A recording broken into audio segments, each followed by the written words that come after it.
Good morning, John. Different John, though, from the usual one. Nerdfighter. It is a beautiful and amorphous thing. Let's be honest, even now, 8 years later, when somebody asks me what a nerdfighter is, I'm not entirely sure what to say. I think overall, it's a shared set of values. Belief in equality, the knowledge that silliness is not the opposite of seriousness, a desire to understand the world as completely as possible, and constant, active work not to oversimplify the problems that we face as people and as members of a species that has a really dramatic effect on other members of that species, and also on the entire planet. That doesn't fit very well into a radio interview, I have found. But if the whole point is imagining people and situations complexly, maybe it makes sense that we don't really fit into a soundbite. One of the most remarkable and wonderful things about Nerdfighter is that despite its amorphous structure, real groups in real places have started to exist doing real things.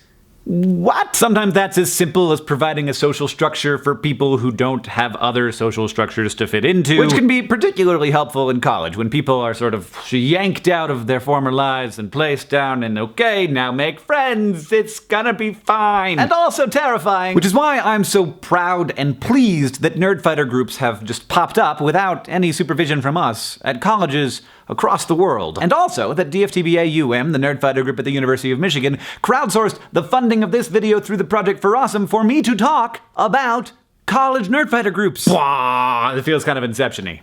I don't know. Nerdfighter groups at colleges are a chance for people with similar outlooks and experience to get together and feel comfortable. Somewhat predictably, they spend less time partying and more time talking about social and political issues than your average fraternity, but that doesn't mean it's not fun. It's a chance to get together and talk about some of the issues that are facing us and our schools and our country and our world. From that basis, many things can happen. Friendship and content and action. And watching that happen, even though it's something that I can take absolutely no credit for, is something that makes me immensely proud. Thanks to John Yates and DFTBA-UM and all of the other members of all of the other Nerdfighter groups out there. You can find more of them at nerdfighteria.com/map. Thanks to all of you for supporting each other and for helping make the world a better place.